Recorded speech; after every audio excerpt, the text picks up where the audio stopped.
አድማጮች አሁን ወቅታዊ ዘገባ የምናቀርብበት ሰዓት ላይ ደርሰናል። ሰጠኝ ሻያው እንደምን አረፈዳችሁ? ደህና ነን እግዚአብሔር ይመስገን። እንግዲህ ያለው ይሄ ጦርነት ድባብ እንደቀጠለ ነው። በዛ ውስጥ ሆነን የዕለት ከዕለት ተግባራችን ለመፈጸም ጥረት እያደረግን ነው። እንደ ሁሉ ግን ጠንካራ ነን በእውነትም። እዚህ ጋር እኔ የምጨምረው በእውነትም ይህን ጦርነቱን ተለማመር ነው ብል ትክክል ላይሆን ይችላል። ግን በተቻለ መጠን እየተቋቋምነ ነው አይደል ወርቅነሽ? እየተቋቋምነው ነው እንደሚታወቀው። አዎ ህዝብ እስራኤል እንግዲህ ቀላል አይደለም። ከ2 አመት ጦርነት በኋላ ነው እንደገና ጦርነት የጠበቀው ህዝብ እስራኤልንና አዎ ልክ ነህ። አዲስ ስላልሆነ ህዝቡም ጠንካራ ስለሆነ ነው እንጂ በእርግጥ ያለው ሁኔታ አስቸጋሪ ነው። ወጥቶ ለመግባት አንዳንዴ ትንሽ ያሰጋል። አዲስ መባቻ ዘገባችንም ዛሬ አዲስ ወር በዕብራውያን ዘመን አቆጣጠር በርግጥ መግቢያ ላይ ያስተዋውቀናል ለሁላችን። እንግዲህ የሆደሽ ጦብ የሚባልበት ሆነና ያለፈው ወር አዳር የተሰኘው ወር ወደ አዲስ ወደ ኒሳን አንድ ቀን ነው አሌፍ በኒሳን እና ለሁላችን እንግዲህ በጎ ጥሩ ብዙ ታምር የታየበት ወዳን እስራኤላውያን ከግብጽ የወጡበት ወር ነውና በጣም ጥሩ ወር ነው። አዎ በጣም ታሪካዊ ወር ነው። ጥሩ የአመቱ መጀመሪያም ነው እንግዲህ ወደ ሃይማኖቱ ከተሄደ ይሄ ወደ አመቱ መጀመሪያ በዚህ ነው ይባላል። እንግዲህ ለሃይማኖት አባቶችን ተወውና እንዳላችሁት ለማንኛውም መልካም ወር እንዲሆን እንመኛለን። ወቅታዊ ዘገባችንም እንግዲህ በዚህ በጦርነቱ ላይ ነው የሚያተኩረው። ያለንበት ሁኔታ ይኸው ስለሆነ ይሄ እንግዲህ አንበሳው አገሳ ተብሎ የተሰየመው ጦርነት ከጀመረ ዛሬ 20ኛ ቀኑን አስቆጠረ። እንደው እስካሁን ድረስ ያው የጦርነቱ አላማ ግቡ ይታወቅ ነበርና ምን አይነት ስኬቶች ታይተውበታል? ግቡን እየመታ ነው ወይ? ጦርነቱ መራዘሙስ እንዴት ነው? በህዝቡ ላይ ያለው አመለካከት በመራዘሙ ምክንያት የሚፈጠሩ ነገሮች ስለሚኖሩ ሰጠኝ ካንተን ጀምር። አዎ ጦርነቱ እንግዲህ 20 ቀናትን አስቆጥሯል። እንግዲህ ከየካቲት 28 ቀን ጀምሮ እስከ ዛሬ ድረስ ጦርነቱ የቀጠለበትን ሁኔታ እየተመለከትን ነው። እስራኤልና አሜሪካ በቅንጅት እርምጃ እየወሰዱ ነው። በኢራን አየር ክልል የበላይነቱን ወስደው የኢራንን የዚህ የአያቶላዎችን አስተዳደር የጦር መሳሪያ ቦታዎች እንዲሁም ደግሞ እዛ መመታት አለባቸው በተለይ ደግሞ ለአብዮታዊ ዘቡ ያግዛሉ የተባሉትን ነገር ሁሉ እርምጃ እየወሰዱ ነው። ዞሮ እንግዲህ ጦርነቱ ደግሞ የመጨረሻ ግብ ሊኖረው ይገባል። የመጨረሻ ማቆሚያ ይፈለግለታል። ያ ደግሞ ካስመዘገበው እስካሁን ካመጣው ውጤት በኋላ መቼ ነው የሚቆመው የሚለው የሁላችን ጥያቄ ነውና እንደተመለከትነው ባለፉት ጊዜያት በጣም በሚያስገርም ሁኔታ እስራኤል የኢራን አብዮታዊ ዘብ አመራሮችን በተለይ ደግሞ እስላማዊ አስተዳደሩን አመራሮች ደምስሳለች። እስራኤል በሚያስደንቅ ሁኔታ የሚሳኤል ፋብሪካዎችን እንዲሁም ሚሳኤሎችን የሚሳኤል ማስወንጨፊያዎችን ሁሉ ያጠቃችበትን ሁኔታ ተመልክተናል። እንደገና ደግሞ ኢራን በዚህ ዘመን በጣም በድሮን ምርቶቿ ልክ እንደ እስራኤል በጣም የምትታወቅ ናት። ከራሷ አልፎ ሩሲያን ስትረዳ የነበረበት ሁኔታ የድሮን ምርቷን የማውደም ሁኔታ ብዙ ተሰርቷል። ብዙ ጥሩ ነገሮች አሉ። ግን መነሻ ሆኖ ይሄ ጦርነት የተጀመረበት መንግስትን የመቀየሩ ሁኔታ የኒውክሌር ጣቢያዎችን የማውደሙ ሁኔታ የባሊስቲክ ሚሳኤሎችን ይሄ ምን ያክል ተሰርቷል የሚለው ገና ብዙ መጠናት ያለበት ነው። አሁን ባለፉት እንግዲህ 20 ቀናት እንደሰማነው የአሜሪካ ጦር እንደውም የባህር ኃይሉም የአየር ኃይሉም እርምጃ እየወሰዱ ነው ከእስራኤል የአየር ኃይል ጋር በመጨመርና እንደዚህ በቅንጅት እየተወሰደ ኒውክሌር ጣቢያዎች ላይ የተወሰደ እርምጃ በስፋት ሲነገር አንሰማም። ከሰኔ ወር ከነበረው በ2005 ዓ.ም በሰኔ ወር ከነበረው ጦርነት በኋላ ኢራናውያን እነዚህን የኒውክሌር የተብላሉ ነገሮች ለኒውክሌር ጦር መሳሪያ ግባት የሚሆኑትን ደብቀው አስቀምጠዋቸዋል የሚሉ ነገር አለና የትኞቹ ናቸው በጣም እርምጃ የተወሰደባቸው? አሁን ያስጋት ቀርቷል ወይ የሚለው ብዙ ጥያቄ ነው እና ስኬታማነት እንዳለ ቢሆንም የሚቀሩ ነገሮች ያሉ ይመስላል። ዘመቻውም ሳምንታትን ይቀጥላል መስሎ ነው የሚታይ። አዎ ኢሻያው አንተስ እንዴት ታየዋለህ? እንግዲህ ጦርነት ቀላል አይደለም። ጦርነት ጎጂ ነው፣ ለማንም ለሁሉም አካላት ጎጂ ነው የሚሆነው። አሁን ያነሳሽው ጥያቄ የጦርነቱ መዘግየት ምን ተጽዕኖ ያሳድራል? በዚህ ላይ ሁሉንም ወገን በዋናነት ግን የጦርነትን ያነሱት አሜሪካና እስራኤል በእነሱም ብሔራዊ የኢኮኖሚ ውድቀት ክስረትም ያስከትላልና ጦርነት ካላቆመ ሰላምና መረጋጋት በተለይ በእኛ በእስራኤል ሀገር የዕለት ተዕለት ህይወት ኑሯችን አይኖርም፣ እንደተለመደው አይሆንም። ሁሉም እየወጣ ማልማት አይችልም። ይሄ ጎጂ ነው የሚሆነው። አሁን ይሄ ብቻ አይደለም፣ የኢኮኖሚው ውድቀትም ብቻ ሳይሆን ደግሞ የሚያሰለች የሚጎዳ ከጊዜ ወደ ጊዜ ጦርነቱ በተራዘመ ጊዜ በኢኮኖሚም በሰው ልጅ ጤንነትም ሳይቀር ያስተጓጉላል፣ ችግር ይፈጥራል።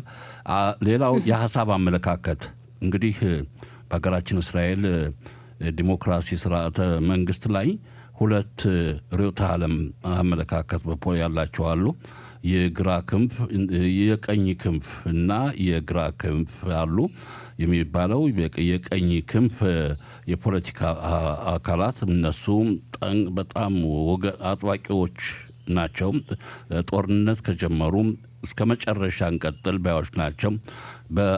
በተቃራኒው ደግሞ የግራ ክንፍ ርዕዮተ ዓለም ተከታዮች ደግሞ ሰላም ይስፈን ከወዲሁ ጦርነቱ ይቁም ባዮች ናቸው። አሁን በዚህ አይነት የሀሳብ ልዩነትን በእስራኤል ሕዝብ የሀሳብ ልዩነት ይነሳል። ምን በእስራኤል ብቻ በአሜሪካ አስተዳደርም እንደዚሁ የገዢው የሪፐብሊካን ፓርቲ ትራምፕ የሚመሩት የቀኝ የአክራሪ ፓርቲ ወገን ነው።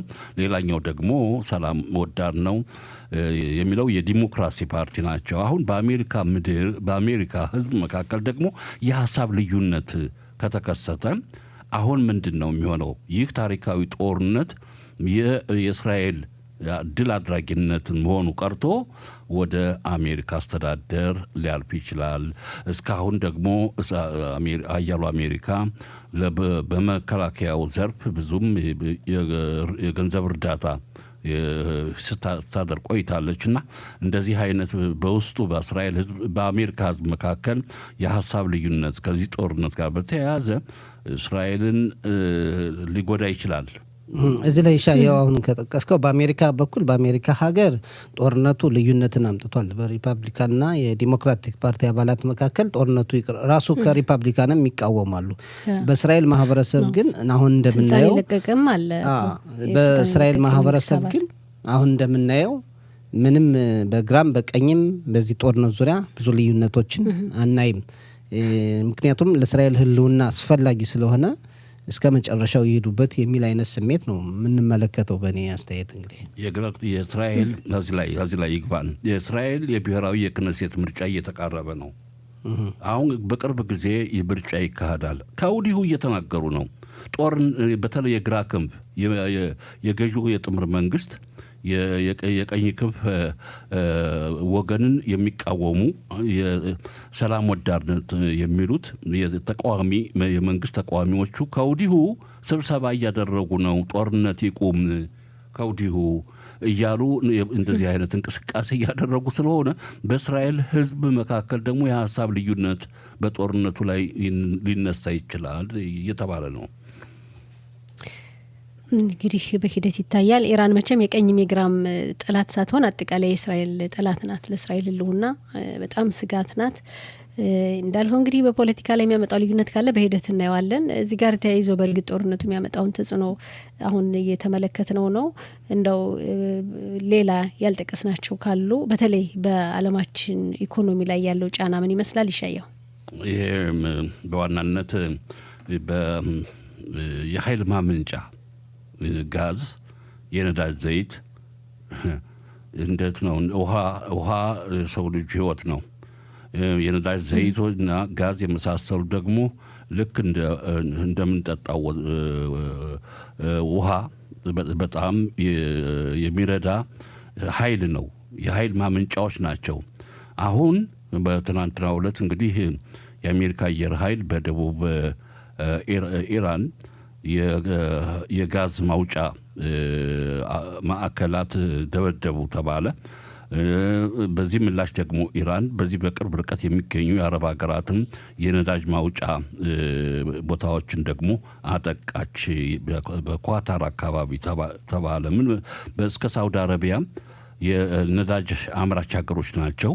ያንን ለመጉዳት ደግሞ እየሞከረች ነውና አሁን ይህ በዚህ በመካከለኛው ምስራቅ በኢራን እና በዚህ በመካከለኛው ምስራቅ ነዳጅ አምራች ሀገሮች ላይ ሰላም ሆኖ ወደ በዓለም ገበያ የነዳጅ ዘይት ካልተላለፈ እኮ ዓለም አቀፋዊ ጉዳት፣ የኢኮኖሚ ውድቀት አሁን ላሉት ለኢራን ብቻ የኢኮኖሚ ድቀት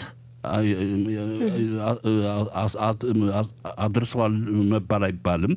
በዓለም አቀፍ የነዳጅ ዘይት ገበያ ላይ ቀውስን ያስከትላል፣ ጎጂ ነው የሚሉት የኢኮኖሚስት ታዋቂዎቹ።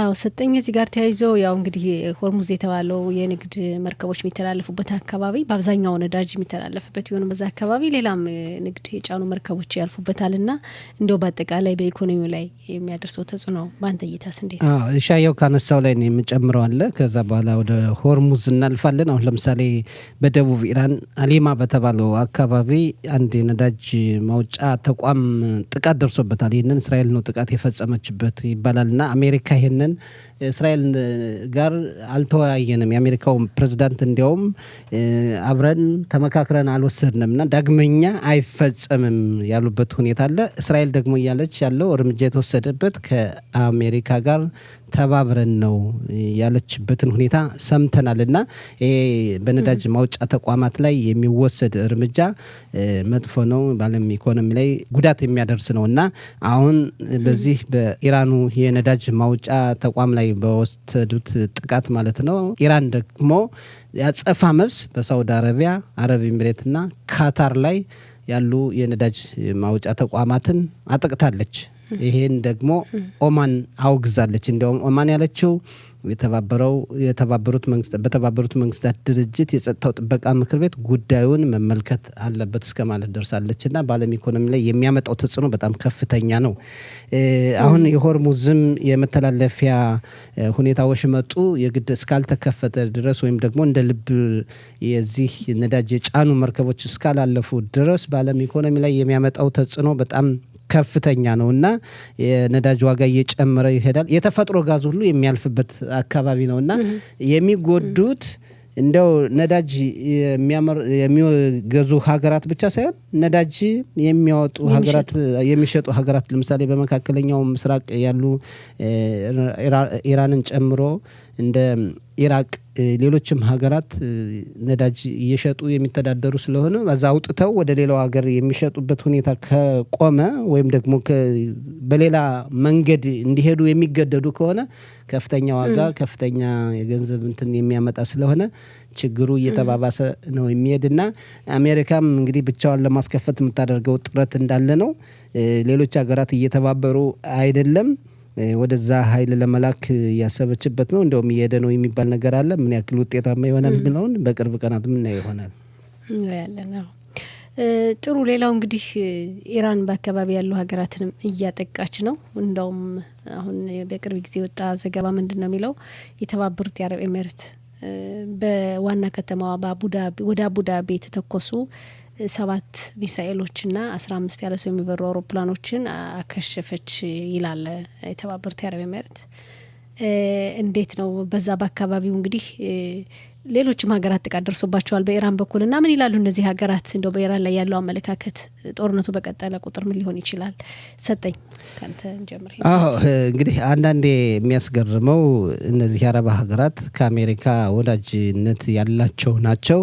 ብዙ የጦር መሳሪያ የሸመቱ ናቸው።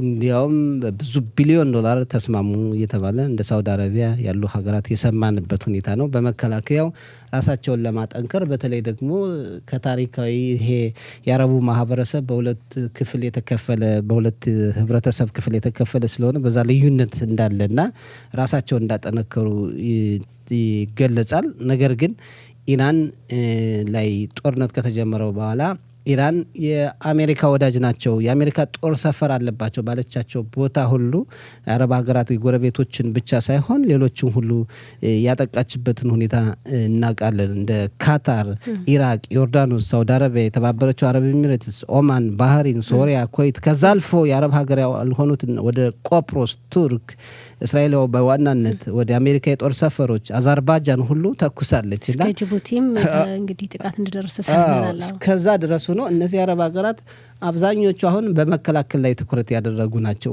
እየተከላከሉ ያሉት ከኢራን ጋር የበለጠ ጦርነት መግጠም የበለጠ ችግሩን ማስፋፋት አይፈልጉም እና ኃላፊነቱን ለአሜሪካና እስራኤል ሰጥተው እነሱ ግን በመከላከሉ ላይ ነው ትኩረት አድርገው ያለና እነዚህ ሀገራት ቢቀናጁ ኑሮ እስካሁን የተጠቀሱት ሀገራት ኢራን እስካሁን ብትንቱን አይወጣ ነበር። ነገር ግን ነገን ሰበቡን የፈሩ ይመስለኛል። ሻያው እንደዚህ አካባቢ ሀገራት ላይ የምትደርሰው ጥቃት ኢራንና እንደ የሀገራቱ አመለካከት ለወደፊቱ ምን ሊሆን ይችላል በአንተ እይታስ? አሁን በኔ እይታም በእውነትም የሚደርሰን ዘገባዎችም የሚያመለክቱት እንደሚያስረዱን ከሆነ በተለይ ኢራን ደፍራ የአረብ ሀገራትን ጎረቤቶቿን ማጥቃቷ ደፍራለች። አሁን እያሉ ያሉት ምንድን ነው? እነዚህ በመካከለኛው ምስራቅ የሚገኙ አረብ ሀገራት የተጠቀሱት እነሱም አሁን ጦርነቱ እንዲቆም አይፈልጉም። እስከ መጨረሻም የኢራኑ አምባገነናዊ ስርዓተ መንግስት ለመጨረሻ ጊዜ መወገድ አለበት እንጂ አሁን ጦርነቱ እንዲቆም አይፈልጉም። እንዲያውም አንዳንድ የሚደርሱን ሚዲያዎች አንዳንዶች ምንድን ነው እስካሁን ከእስራኤል ጋር ምንም ዲፕሎማሲ ያልነበራቸው የአረብ ሀገራት ወደ አሁኑ ወደ እስራኤል እየቀረቡ ናቸው ይባላል። እንግዲህ አሁን የሚገመተው ከሆነ ምንድን ነው ይህ ለታሪክ ይህ ጦርነት በመካከለኛው ምስራቅ በአረብ ሀገራት መንግስታት የመንግስት ስርዓተ መንግስት ላይ ትልቅ ለውጥ ያስከትላል ተብሎ ነው የሚጠበቀው። በዚህ በእስራኤልና በኢራን በሚካሄደው ጦርነት ብዙ በዓለማችን የሚገኙ ለዘመናት ብዙ አመታት ስንት አመታት 40-50 ዓመት ለዘመናት ስርዓተ መንግስት ስልጣነ ወንበር ላይ ያሉ አሁን በስጋት ላይ እንደሚገኙ ነው። ለምን እንደገና ህዝቡም መነሳቱ አይቀሬ ነው።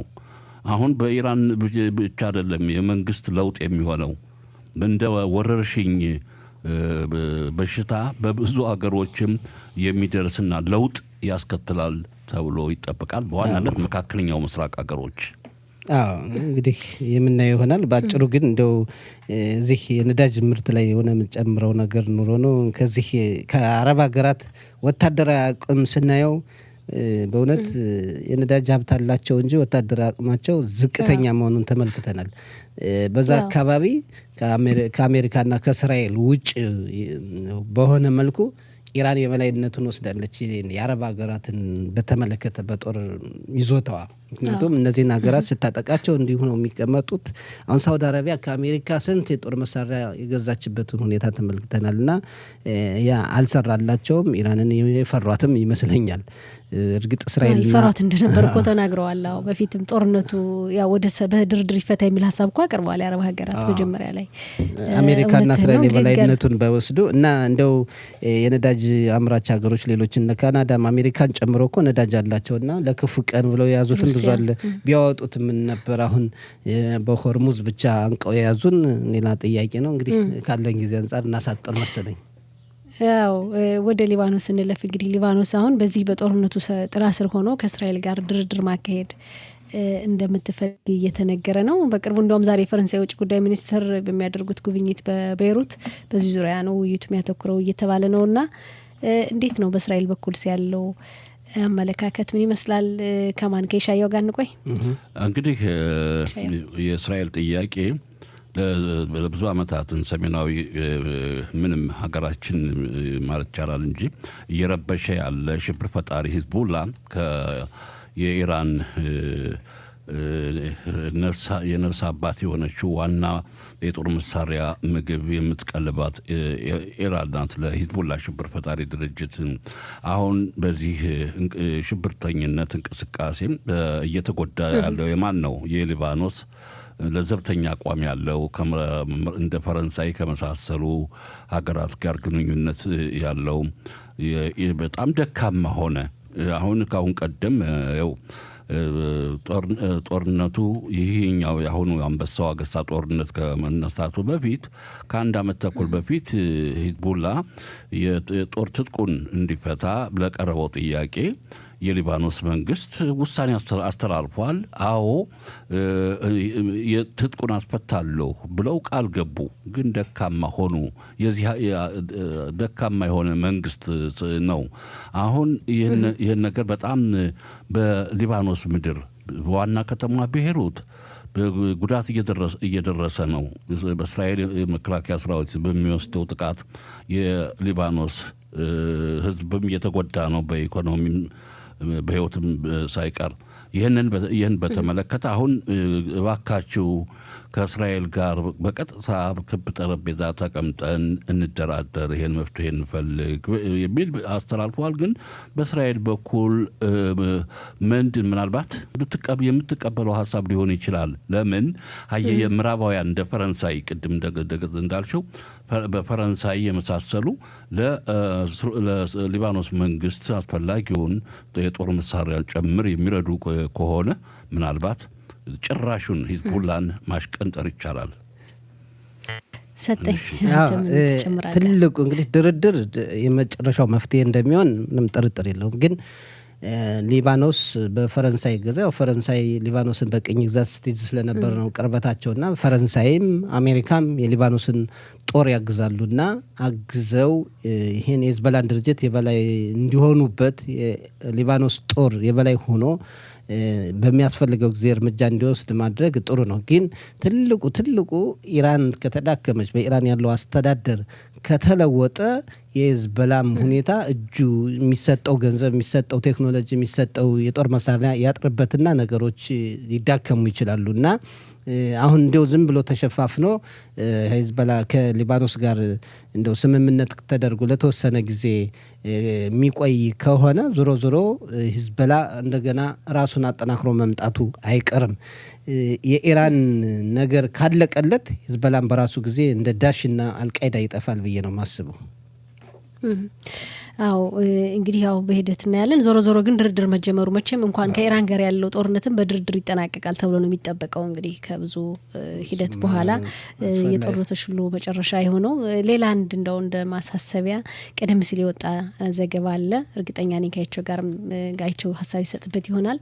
ዛሬ ቀደም ሲል ጠዋት 6:30 አካባቢ ህዝብ እስራኤል መጠለያ ክፍል ባለበት ወቅት የደረሰ በኤስኤምኤስ መልእክት በስልክ በእጃችን ስልክ መልእክት አለ። በጣም በርካታ ዜጎች ለደጀን እዙ ሪፖርት አድርገዋል። መልእክቱ ምንድነው የሚል እዛው በተጠለላችሁበት ቦታ ቆዩ፣ አትውጡ፣ ጠላት ወደ እናንተ እያነጣጠረ ነው ብሎ መልእክት በዚህ በተላከው ሊንክ ወይም ኪሹር ይሄን አፕሊካሲያ አውርዱ የሚል መልእክት ነው። ያ እንግዲህ ከኢራን የተላከ መልእክት እንደሆነ እየተነገረ ነው። ምናልባት ያን ካወረዱ ዜጎች ያሉበትን አካባቢ በግልጽ የሚያሳይ ሊሆን ይችላል ተብሎ ነው የሚታሰበውና የደጀን እዙ ፌክ ኒውስ ነው የተሳሳተ መልእክት መሆኑና ጥንቃቄ ህዝቡ ጥንቃቄ ማድረግ እንዳለበት እየተናገረ ነው። የምትጨምሩበት ሀሳብ ካለና ህዝቡ ጥንቃቄ እንዲያደርግ ነው። በዚህ ዙሪያ ፌክ ኒውስ በጣም ችግር እየፈጠረ ያለ ነው። በቴክኖሎጂ አማካኝነት እየተቀነባበረና ትልቅ ትኩረት ልንሰጥ የሚገባ ነው። ብዙ መልእክቶች ሊላኩ ይችላሉ።